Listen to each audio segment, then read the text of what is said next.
Hello दोस्तों, स्वागत है आप लोग का। तो फ्रेंड्स, जहां हमने पिछली क्लास में पढ़ा था जस्ट उससे आगे पढ़ना स्टार्ट करेंगे। ठीक है, तो पिछली क्लास में मैंने बोला था कि आपको मैं ज़्यादातर अभी नोट्स बनवाएंगे क्योंकि ये सारे टॉपिक्स लगभग हमने कवर कर रखे हैं। ठीक है, तो सबसे पहले अगर बात करें, देखो वेरी रिजर्व रेशियो के बारे में हमने पढ़ रखा था, जिसको हम VRR बोलते थे। ठीक है, उसके बाद ओपन मार्केट ऑपरेशन के बारे में हमने पढ़ रखा था। ओपन मार्केट ऑपरेशन के बारे में अगर हम बात करें तो उसको बोलते थे खुले बाजार की नीतियाँ, जिसमें हम क्या करते थे, जो गवर्नमेंट होती थी आपकी, वो क्या करती थी, आपके सिक्योरिटीज़ बॉन्ड के रूप में मार्केट में बेचती थी। जैसे पहले के ज़माने में सेंस आपके अगर दादा से बात करेंगे या पापा से बात करेंगे तो आपको ये जानने को मिलेगा कि 1000 रुपये का एक बॉन्ड मिलता था, सरकारी पद लिखा होता था उस पर, और वो 5 साल बाद डबल हो जाता था, 10 साल बाद डबल होता था, 7 साल बाद, 7.5 साल बाद डबल हो जाता था। ठीक है, उसको हम बोलते हैं ओपन मार्केट ऑपरेशन, ये ओम में बोलते हैं। ठीक है, उसके बाद बात करें MSF rate, marginal standing facilities के बारे में हमने बात की थी कि RBI 24 घंटे के लिए लोन देता है बेसिकली ये। ठीक है, NDTL का 1%। NDTL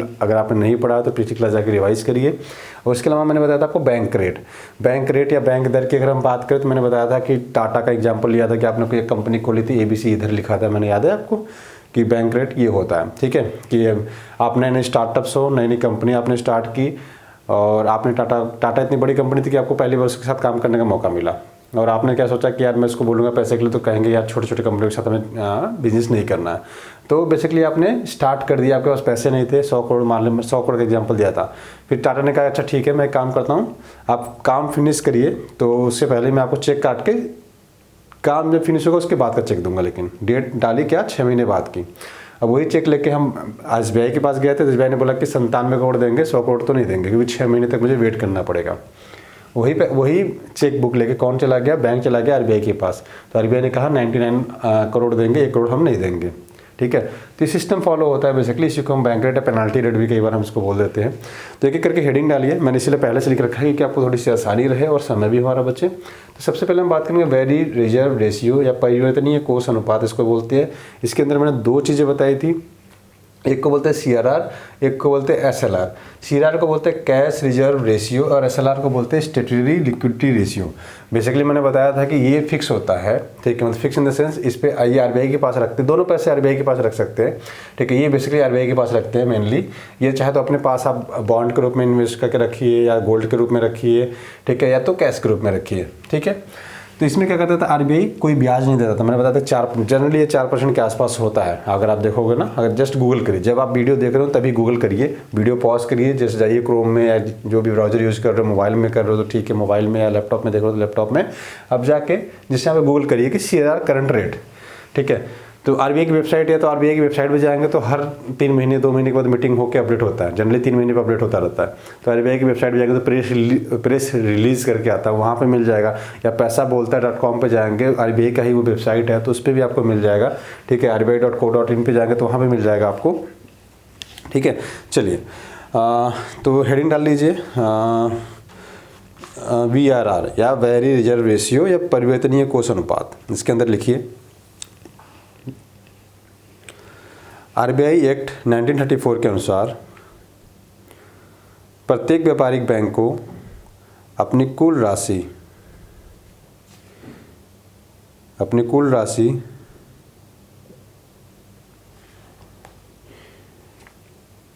रिजर्व कोष में सुरक्षित रखनी होती है। यद्यपि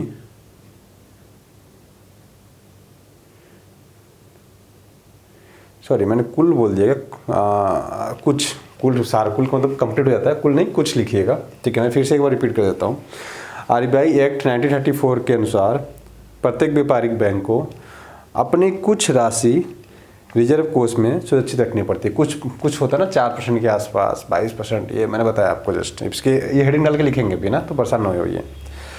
आप VRR में लिख रहे हैं, वेरी रिजर्व रेशियो में लिख रहे हैं परिवर्तनीय कोष अनुपात। RBI एक्ट 1934 के अनुसार प्रत्येक व्यापारिक बैंक को अपनी कुछ राशि रिजर्व कोष में सुरक्षित रखनी होती है, यद्यपि यह परिवर्तनीय होती है। या परिवर्तित होती रहती है।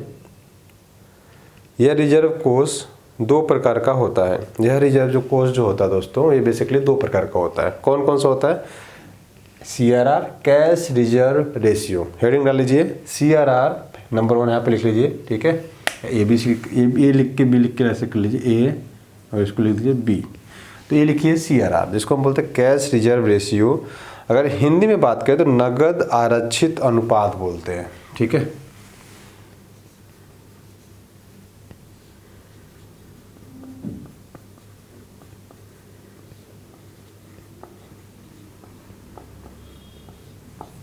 नगद आरक्षित अनुपात, ठीक है। RBI एक्ट 1934 के अनुसार, RBI एक्ट 1934 के अनुसार प्रत्येक अनुसूचित व्यापारिक बैंक को, RBI एक्ट 1934 के अनुसार प्रत्येक अनुसूचित व्यापारिक बैंक को अपने NDTL का कुछ हिस्सा RBI के पास नगद स्वरूप में रिजर्व रखना होता है। इसे CRR कहते हैं। RBI के पास नगद रूप में रिजर्व रखना होता है, इसे CRR कहते हैं। RBI द्वारा CRR में सुरक्षित रखी जाने वाली राशि पर कोई ब्याज नहीं मिलता है या नहीं दिया जाता है। कोई ब्याज नहीं दिया जाता है, ठीक है। चलिए आगे लिखिए। CRR में परिवर्तन के माध्यम से पैराग्राफ चेंज करके लिखिएगा। CRR में परिवर्तन के माध्यम से बैंकों की साख सृजन की क्षमता को नियंत्रित किया जा सकता है। साख सृजन की क्षमता को नियंत्रित किया जा सकता है तथा यह दीर्घकालिक मुद्रास्फीति को भी नियंत्रित करता है या नियंत्रित करने में सहायक होता है तथा यह दीर्घकालिक मुद्रास्फीति इन्फ्लेशन को कंट्रोल करने में भी सहायक होता है, ठीक है। मुद्रास्फीति को कंट्रोल करने में सहायक होता है, ठीक है। कंट्रोल या नियंत्रण लिख लीजिए।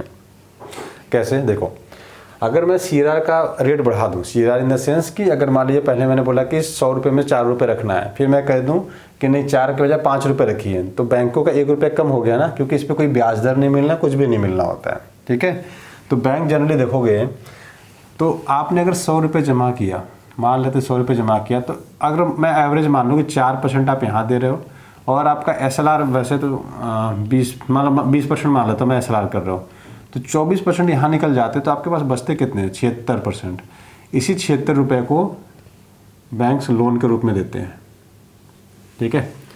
इसी 100 रुपये अगर 100 करोड़ जमा है इनके पास, तो 4 करोड़ तो CRR रख दिया, 20 करोड़ SLR में इन्वेस्ट कर दिया, चाहे तो वो बॉन्ड में ले ले, चाहे गोल्ड में कर ले या कैश में रख ले, ठीक है। और इसके अलावा जो 76 रुपये बचा, यही इनके लिए एसेट्स हो जाता है, जो लोन देते हैं, लोन के रूप में ये कमाते हैं, ठीक है। तो बैंकों के पास 100 रुपये आता तो है, लेकिन 76 रुपये ही ये लोन दे पाते हैं।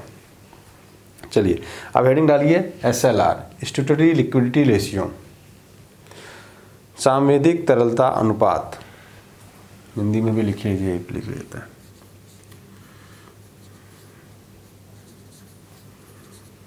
सांविधिक तरलता अनुपात लिखिए इसके अंतर्गत। RBI एक्ट 1934 के अनुसार प्रत्येक अनुसूचित व्यापारिक बैंक को अपने NDTL का कुछ प्रतिशत हिस्सा स्वयं के पास सुरक्षित रखना होता है, स्वयं के पास सुरक्षित रखना पड़ता है। देखो CRR तो RBI के पास जाता है, ये इनके पास रहता है, रखना पड़ता है, मजबूरी है इनकी। यह रिजर्व कोष या यह रिजर्व नगद कैश के रूप में, गोल्ड जिसको हम सोना बोलते हैं, नगद सोना, या सरकारी प्रतिभूतियों के रूप में हो सकता है, तीन तरीके से बेसिकली इसको इन्वेस्ट करते हैं लोग। SLR के माध्यम से न केवल मुद्रा की तरलता को नियंत्रित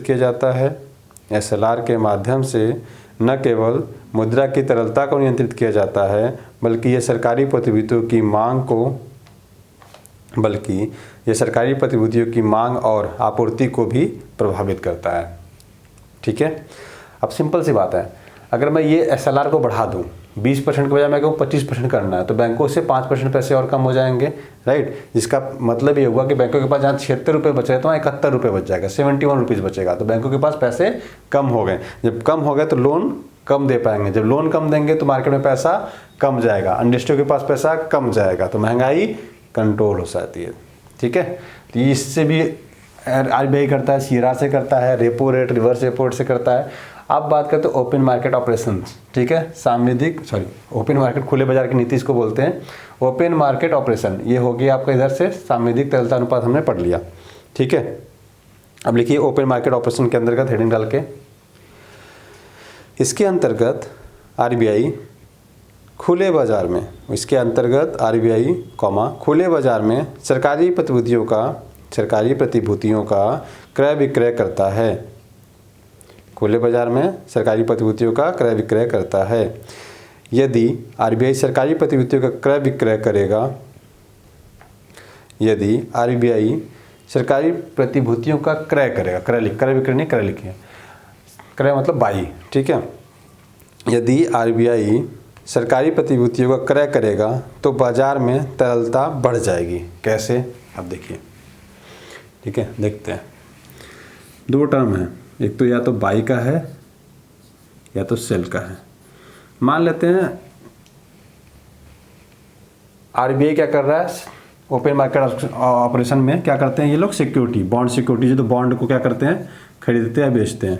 मान लेते हैं RBI प्रतिभूतियों खरीद रहा है, RBI खरीद रहा है। कौन खरीद रहा है, RBI।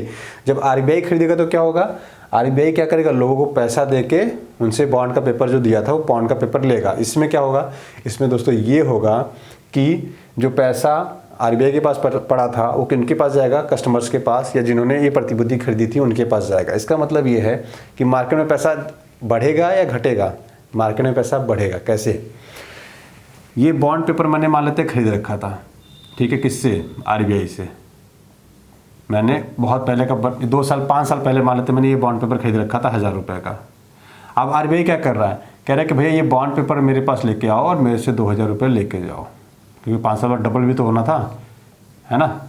तो RBI अगर ये खरीद रहा है, RBI ही हमसे बॉन्ड खरीद रहा है, मतलब पब्लिक को जिसको दिया था, मान लेते आप RBI हो, मैं पब्लिक हूँ, जनरल पब्लिक हूँ, आम आदमी हूँ, तो मैंने आपसे खरीदा था, ठीक है, 5 साल पहले। अभी आप कह रहे हो कि मेरे पास ले आओ, मैं आपको पूरा पैसा देने को रेडी हूँ, ठीक है। तो मैंने क्या किया, यहाँ से प्रतिभूति अपनी ले गए और आपको बेच दिया, तो आपने मुझे 2000 रुपये दिए, तो मेरे पास पैसे आए। जब मेरे पास पैसे आएंगे तो मैं क्या करूँगा, मार्केट में फिर खरीदारी चालू कर दूँगा, ठीक है। तो बेसिकली यही मतलब था यहाँ पे। तो एक बार मैं पढ़ रहा हूँ, सुनिएगा आप लोग, अगर लिख रखा है आपने ना। इसके अंतर्गत RBI खुले बाजार में सरकारी प्रतिभूतियों का क्रय विक्रय करता है। यदि RBI सरकारी प्रतिभूतियों का क्रय करेगा तो बाजार में तरलता बढ़ जाएगी, क्योंकि पैसा आपके जेब में आ गया, है ना, ठीक है। यदि RBI सरकारी प्रतिभूतियों का विक्रय करता है, अगर बेचेगा, मान लेते हैं RBI क्या करना चालू कर दे, सेलिंग करना चालू कर दे। अब RBI अगर बेचना चालू कर दे दोस्तों, तो ये क्या कर रहा है, यहाँ वाले कंडीशन आ गया कि RBI कह रहा है कि 1000 रुपये की आप सिक्योरिटी बॉन्ड लो हमसे, 5 साल बाद हम डबल आपको देंगे। तो अभी क्या कर रहा है RBI सेल कर रहा है, बेच रहा है। जब RBI बेच रहा है तो इसका मतलब है कि कागज़ आपको दे के आपसे क्या ले रहा है, पैसा ले रहा है। तो पैसा किसके पास आएगा, RBI के पास। सारा का सारा आपका पैसा RBI के पास इकट्ठा होने लगेगा, तो आपके पास आपके जेब से पैसे क्यों जाएंगे, ये जो 1000 रुपये यहाँ से गायब होके कहाँ जाएगा, RBI के पास आ जाएगा। तो आपके पास पैसा क्या हो गया, कम हो गया। जब आपके पास पैसा कम हो गया तो खरीदारी करेंगे, नहीं करेंगे, कम करेंगे, अपने लिमिटेशंस में रहेंगे। अगर पैसा ज़्यादा तो खरीदारी करेंगे, ठीक है। ये बेसिकली कॉन्सेप्ट हुआ। चलिए आगे बढ़ते हैं। यदि RBI सरकारी प्रतिभूतियों का विक्रय करता है तो इससे बाजार में तरलता कम हो जाएगी, अर्थात ओपन मार्केट ऑपरेशन भी मौद्रिक नीति के अंतर्गत तरलता को नियंत्रित करने का माध्यम है, ठीक है ना। चलिए, प्रतिभूति किसे कहते हैं, थोड़ा सा ये हेडिंग डाल के लिख लीजिए, नोट बना के लिख लीजिए, ठीक है। प्रतिभूति वे सभी दस्तावेज या वस्तुएं जिनका प्रयोग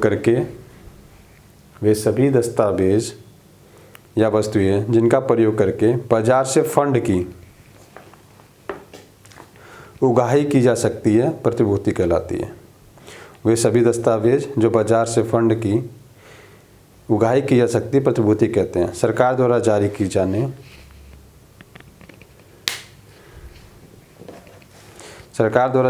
जाने वाली प्रतिभूतियों को सरकारी प्रतिभूति कहते हैं। सरकार द्वारा जारी की जाने वाली प्रतिभूतियों को सरकारी प्रतिभूति बेसिकली कहते हैं। ठीक है, तो जनरली ये सब बॉन्ड्स पेपर वगैरह जो जारी करते हैं गवर्नमेंट ही करती है, क्योंकि हमें उनके ऊपर ट्रस्ट है। सरकार तो नहीं भागेगी ना, प्राइवेट बैंक भाग जाते हैं, विजय मल्ल्या जैसे लोग भाग जाते हैं, नीरव मोदी जैसे लोग भाग जाते हैं। ठीक है, लेकिन सरकार जनरली ट्रस्ट है। LIC जैसे LIC पे हम लोग का ट्रस्ट होता है। ठीक है, कुछ भी इंश्योरेंस लेना सबसे पहले दिमाग में कौन सा इंश्योरेंस आता है? LIC आती है। ठीक है, तो एक ट्रस्ट है ना हमारा। ठीक है ना, चलिए आगे लिखते हैं। MSF रेट कहाँ तक लिखा हमने? ओपन मार्केट हो गया, वेरी हो गया। MSF rate marginal standing facilities rate या फैसिलिटी रेट, सीमांत अस्थायी सुविधा दर इसको बोलते हैं। मैंने बताया था कि RBI 1 नाइट के लिए जो लोन देता है बेसिकली, एक रात के लिए 24 घंटे के लिए, उसी को हम बोलते हैं MSF रेट। ठीक है, डिटेल के एक क्वेश्चन मिलता है। लिखिए, वह ब्याज दर जिस पर RBI द्वारा अनुसूचित व्यापारिक बैंकों को ओवरनाइट अवधि 24 आवर के लिए ऋण उपलब्ध कराया जाता है। वह ब्याज दर जिस पर RBI द्वारा अनुसूचित व्यापारिक बैंकों को ओवरनाइट अवधि ब्रैकेट में लिख लीजिए 24 आवर्स के लिए ऋण उपलब्ध कराया जाता है, कॉमा MSF रेट कहलाती है। MSF रेट कहलाती है। इसके आगे लिखिएगा, इस दर का उद्देश्य व्यापारिक बैंकों की अल्पकालिक तरलता समस्या का समाधान करना है। अल्पकालिक मतलब सिंपल सा मतलब ये कि बैंकों को लग रहा है कि मेरे पास पैसा बहुत कम बचा है, कल का बैंक चलाने में मुझे बहुत दिक्कत होगी, तो ये क्या करते हैं? RBI से कहते हैं सर 1% कितने का, जितना इनके पास पैसा, मान लो 100 करोड़ इनके पास बचा होता। ठीक है, मान लो इनके पास 100 करोड़ बचा होता, SBI मान लेते हैं, SBI के पास 100 करोड़ रात को बचा है, इनको लग रहा है 1 करोड़ और मिल जाता था और बहुत बढ़िया हो जाता, सारे ब्रांचेज में पैसे हम लोग भेज पाते हैं। तो इन्होंने कहा ठीक है चलो, तो RBI क्या करेगा? 1% इनको क्या कर देगा? 1% का लोन दे देगा। ठीक है, तो RBI इनको 101 करोड़ हो जाएगा टोटल इनके पास, तो 24 घंटे के लिए देता है इनको। 1 करोड़ ले लो। हाँ, थोड़ा रेट इसमें ज़्यादा होता है, बेसिकली ये भी होता है। ठीक है, चलिए लिखिए, MSF दर के आधार पर व्यापारिक बैंक अपने NDTL की 1% राशि, NDTL की 1% तक की राशि उधार ले सकते हैं, अर्थात यह अल्पकालिक अवधि के लिए बैंकों की तरलता की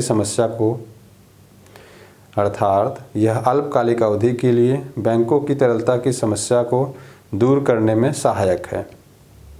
सामान्यतः MSF रेट रेपो रेट से अधिक होता है। सामान्यतः MSF रेट रेपो रेट से अधिक होता है। MSF रेट तो ये हो गया, रेपो रेट क्या बताया था मैंने? जब RBI से लोन लेते हैं कौन? बैंक्स। जनरली मैंने 6% लिखा था। अगर मान लीजिए 6% ले रहा है, मतलब रेपो रेट में क्या होता है? 14 दिन के लिए लगभग लेते हैं ना, राइट? तो रेपो रेट में मान लेते 6% है, तो MSF रेट में 8% ले सकते हैं या 9% ले लेंगे, क्योंकि एक ही दिन के लिए लोन ले रहे हैं। एक दिन के लोन ले रहे हैं, थोड़ा महंगा देते हैं लोग। ठीक है, ये थोड़ा सा याद रखिएगा। अब मान लेते हैं MSF रेट बढ़ा दें। मेरे पास 100 करोड़ था, मुझे लगा यार 1 करोड़ ले लेते हैं, मेरा बैंक चल जाएगा। ठीक है, मुझे ऐसा लगा। मान लेते मैंने मान लेते 8% ले रहा था, RBI 8% कह रहा था कि भैया हम MSF अगर रेट लोगे तो हम 8% देंगे, मतलब एक रात के लिए अगर लोन लोगे तो हम आपको 8% पे देंगे। अब RBI ने कह दिया नहीं, अब 10% लेंगे, तो बैंक हो सकता है ना लें। क्यों? क्योंकि कहेंगे यार एक दिन के लिए तो लोन चाहिए, वो भी उतना महंगा दे रहे हैं। ठीक है, इसे अच्छा हम एडजस्ट कर लेते हैं, कहीं से किसी बैंक से ले लेंगे उधार, भाई तुम 6% में मुझे दे दो। किसी बड़े बैंक से कहेंगे मेरे को दे दो यार 6% पे, आप इतना लोन दे दो। ठीक है, तो यहाँ पे जैसे ही MSF रेट का भी रेट बढ़ता है तो तरलता अपने आप कम हो जाती है। ठीक, चलिए बैंक रेट हो गया, सॉरी MSF रेट हो गया। अब हेडिंग डालिए, लास्ट क्या है? Bank rate. ठीक है, बैंक रेट हेडिंग डालिए। इसको हम बैंक दर भी बोलते हैं, बैंक रेट भी बोलते हैं, डिस्काउंट रेट भी बोलते हैं, पेनाल्टी रेट भी बोलते हैं। तो इतने सारे नाम एक ब्रैकेट में लिख लीजिए आप। बैंक रेट, बैंक दर, रीडिस्काउंट रेट, पिनल रेट, ठीक है, पेनाल्टी रेट, ये सारे नाम लिख के लिखिए। चलिए हेडिंग डालिए, बैंक रेट। वह ब्याज दर वह ब्याज दर जिस पर आरबीआई व्यापारिक बैंकों द्वारा प्रस्तुत की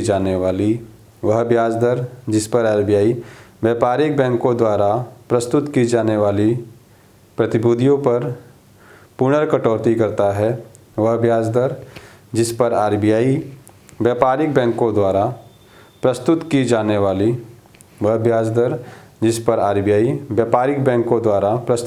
वाली प्रतिभूतियों पर पुनर्कटौती करता है, बैंक रेट कहलाती है। वह ब्याज दर जिस पर आरबीआई व्यापारिक बैंकों द्वारा प्रस्तुत की जाने वाली प्रतिभूतियों पर पुनर्कटौती करता है, बैंक रेट कहलाती है। व्यावहारिक रूप से बैंक दर वह दर होती है व्यावहारिक रूप से बैंक दर वह रेट होती है जिस पर आरबीआई व्यापारिक बैंकों को दीर्घ अवधि के लिए उधार देता है। आरबीआई द्वारा इस दर का प्रयोग पेनाल्टी रेट के रूप में किया जाता है। जिनका छूट गया फिर से लिख लीजिए। जिस पर आरबीआई व्यापारिक बैंकों को दीर्घकालिक अवधि के लिए उधार देता है, आरबीआई द्वारा इस दर का प्रयोग पेनाल्टी के रूप में भी किया जाता है। ठीक है। वर्तमान में बैंक दर को एमएसएफ रेट के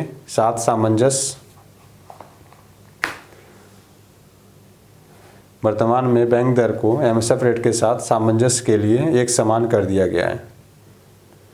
अब देखो, बैंक दर की अगर बात करें, अगर यही 100 वाला एग्जांपल लेते हैं ना, बैंक दर मैंने उसे समझाता हूँ।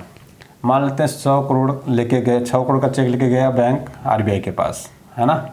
आरबीआई ने कितना कहा था, 99 करोड़ देंगे आपको, 99 करोड़ देंगे, 1 करोड़ हम पेनाल्टी के रूप में रखेंगे, क्योंकि 6 महीने बाद वो पैसा कैश होना है ना, क्योंकि टाटा ने 6 महीने बाद की डेट डाल के दी थी, राइट। तो इसमें अगर मैं बैंक दर घटा दूँ, बैंक दर घटाने का मतलब है अगर पेनाल्टी 1% के बजाय कह दूँ कि नहीं ठीक है 99.5 ले लो, तो इससे क्या होगा, इनके पास पैसे ज़्यादा आ जाएंगे, तो इससे भी लोन दे सकते हैं। मान लेते हैं 97 का ही लेके गए, मतलब एक 100 करोड़ का चेक लेके गए और आरबीआई ने कहा नहीं आपको मैं 98 करोड़ दूंगा। ठीक है। पिछली क्लास अगर नहीं जिन्होंने देखी तो मैं फिर से समझा देता हूँ। मैंने कहानी बताई थी कि मान लेते हैं आपने कंपनी ABCD स्टार्ट की, क्या चालू किया, कंपनी ABC। ठीक है। आपकी पूरी पूंजी 100 करोड़ है, आपकी क्या है, पूंजी 100 करोड़ है। तो आपने वैल्यू अपनी दिखा के टाटा से एक कॉन्टैक्ट ले लिया। टाटा का एक प्रोजेक्ट था, टाटा के प्रोजेक्ट में आपको मौका मिला। टाटा ने कहा अच्छा ठीक है, नई कंपनी को हम क्या करते हैं, मौका देते हैं। इसने आपको 100 करोड़ का प्रोजेक्ट दिया और आपके पास टोटल एसेट्स ही 100 करोड़ का है। अब आपने पूरा का पूरा पैसा टाटा के जो आपको टेंडर मिला उसमें आपने लगा दिया। अब आपके पास एम्प्लॉय की सैलरी भी देने के पैसे नहीं है, तो आपने टाटा से रिक्वेस्ट की, सर अगर आप बुरा ना माने तो एक बात कहूँ। तो बोलो, टाटा ने बोला ठीक है भैया बोलो क्या बात है। बोला सर आप ना मुझे, मतलब 100 करोड़ का प्रोजेक्ट है, आप मुझे 100 करोड़ का चेक काट के दे दीजिए, लेकिन कब का दीजिए, 6 महीने बाद कह दीजिए, जब मेरा प्रोजेक्ट कंप्लीट होगा तभी मैं उसको कैश करा पाऊंगा। ठीक है। तो उन्होंने बोला तब तक आप चेक ब्लॉक करके रख सकते हो। ठीक है। आप फॉर सिक्योरिटी रीजन आप ब्लॉक भी करके रख सकते हो। तो उन्होंने कहा ठीक है चलो अच्छी बात है। इन्होंने क्या किया, 100 करोड़ का चेक इसको काट के दे दिया, लेकिन कब का डेट डाला, 6 मंथ बाद का। अब 100 करोड़ का चेक करेंगे क्या ये, जब 6 महीने बाद ही कैश होना है। इन्होंने क्या सोचा, हम चलते हैं बैंक के पास। ये आए बैंक के पास और बैंक से बोला इन्होंने कि ये मेरा 100 करोड़ का चेक है, किसका है, टाटा का है। तो उन्होंने बोला बाउंस तो होगा नहीं यार, टाटा कंपनी का है तो बाउंस तो होना नहीं है। लेकिन बैंक ने कहा कि यार मैं तुम्हें 100 करोड़ तो अभी क्यों दूँ, जब 6 महीने बाद का है। तो पहली बात तो ये है, और मैं अभी दे दूँ तो मुझे क्या फ़ायदा होगा, अपनी जेब से मैं दे दूँ, मैं तो अपना बिजनेस करूँगा। तो इन्होंने कहा ठीक है एक काम करो, आप मुझे 100 करोड़ ना दे के थोड़ा पेनाल्टी के रूप में काट के मुझे दे दो। तो इन्होंने कहा चलो 97 देंगे, लेना है तो लो नहीं तो जाओ। इनको लगा जहाँ कुछ भी मेरे पास पैसा नहीं, 97 करोड़ आने दो, फिर कमा लेंगे उसी से हम लोग। तो इन्होंने 97 करोड़ रुपए लेके चेक किसको दे दिया, किसको, बैंक को। ठीक है। एग्रीमेंट वगैरह अपना कर लिया कि चेक बाउंस होगा तो क्या होगा, ऐसा वो अलग केस हो गया। ठीक है। अब इनके पास देखो 100 करोड़ का चेक है, इन्होंने पे कितना किया इसको, 97। तो 3 करोड़ का प्रॉफिट किसको हो रहा है, अब बैंकों को। अब बैंक भी क्या करते हैं, बैंक भी चले गए आरबीआई के पास। अब आरबीआई से क्या बोलते हैं, माई बाप ये 100 करोड़ का चेक है, ले लीजिए, 6 महीने बाद का है, टाटा का है, चेक बाउंस नहीं होगा क्योंकि ये रिपोर्टेड कंपनी है। ठीक है। अगर ये बाउंस होता तो जिम्मेदारी मेरी होगी। अब आरबीआई ने कहा तो मैं 100 करोड़ क्यों दूँ, 6 महीने बाद का चेक है, मैं तुम्हें 100 करोड़ ना देके कितना दूंगा, 99 करोड़। ठीक है। तो आरबीआई को 6 महीने बाद 1 करोड़ का प्रॉफिट हो जाएगा। अब यहाँ जहाँ बैंक को 3 करोड़ का प्रॉफिट हो रहा था पहले, ठीक है, कस्टमर से लेने के बाद। लेकिन अब यहाँ पे 1 करोड़ तो आरबीआई को देना पड़ जाएगा, तो यहाँ पे कितना प्रॉफिट होगा, 2 करोड़ का। तो अब बैंक क्या हुआ, मीडिएटर हो गया।